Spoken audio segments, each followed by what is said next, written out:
His name was Leo. He was just a boy, but his heart felt ancient. It felt heavy with a love that was too big for his small frame. This love was for a girl named Ilara. She was sunshine. Her laugh was a melody that played in his mind all day. Her hair was like spun gold in the afternoon light. He watched her from afar. He saw the way she smiled at butterflies. He noticed how she would gently touch the petals of a flower. Everything about her was soft. Everything about her was beautiful. He wanted to be a part of her world. He wanted to be the reason for one of her smiles. He imagined scenarios. He would walk up to her. He would say something clever, something funny. She would laugh that beautiful laugh. Her eyes would sparkle and she would see him, really see him, not just as the quiet boy who sat in the back of the class. She would see the boy whose heart beat only for her. He practiced his lines in the mirror. He tried to make his voice sound steady, not shaky, not like a little boy with a hopeless crush. But every time he got close to her, the words died in his throat. His courage would crumble.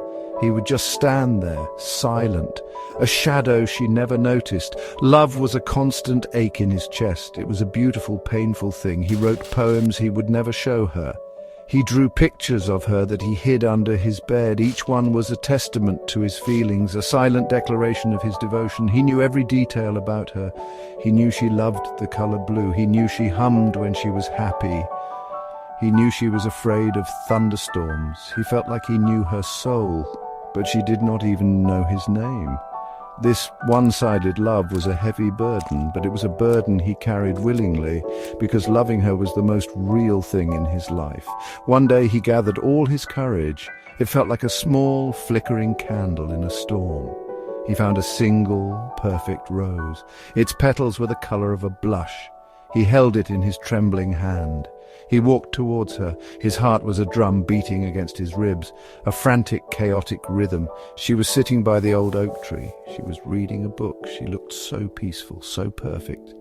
He just wanted to give her something beautiful. He wanted her to know that someone in the world thought she was the most wonderful thing to ever exist. This was his moment, his one chance.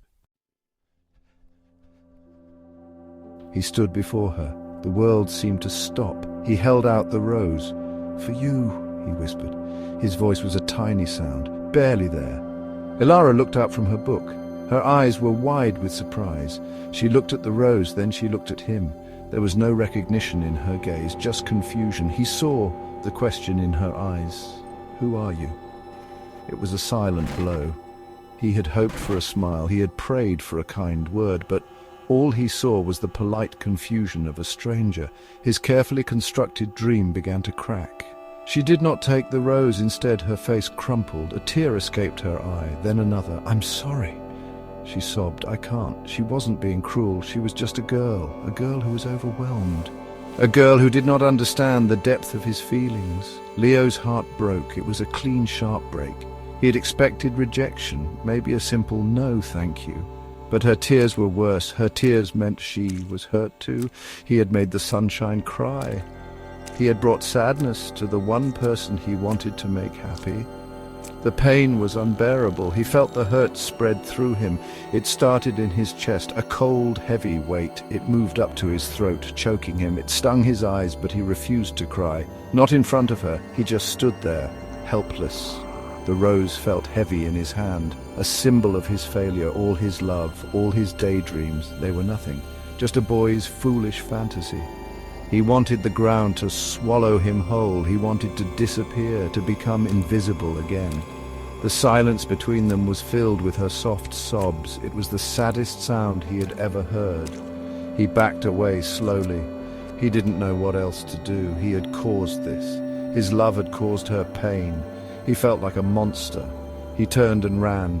He ran until his lungs burned. He ran until his legs ached. But he could not run from the pain in his heart. It followed him. It was a part of him now. The image of her crying face was burned into his mind. He had offered her his heart, and she had cried. He had wanted to show her his love. But all he had shown her was his own foolishness. His world, once filled with the hope of her, was now just an empty, grey space.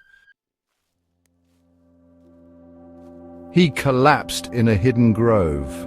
The world was a blur of green and brown. The pain in his chest was no longer just a feeling, it was a physical thing, a sharp, stabbing agony. It felt like his heart was tearing itself apart. He clutched his chest, gasping for breath. He wished he could just rip it out. He wished he could stop the hurting. This love was killing him. It was a poison that he had willingly consumed. He thought of Ilara's tears. He had caused them. Maybe if she understood, maybe if she could see his love, maybe then she wouldn't be sad. An idea formed in his mind, a strange, desperate thought. What if he could show her? What if he could give her his heart? Not a drawing, not a poem, his actual heart, the one that was breaking for her, the one that beat only for her.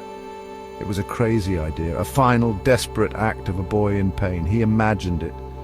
He would take this broken, aching thing from his chest.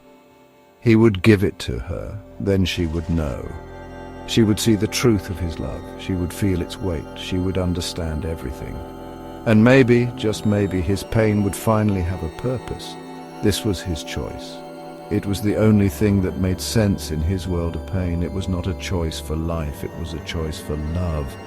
The ultimate sacrifice. He would give her the very thing that was causing him so much agony. It was his greatest treasure and his heaviest burden. He wanted her to have it. He wanted his love to exist outside of him, to be real, to be something she could hold.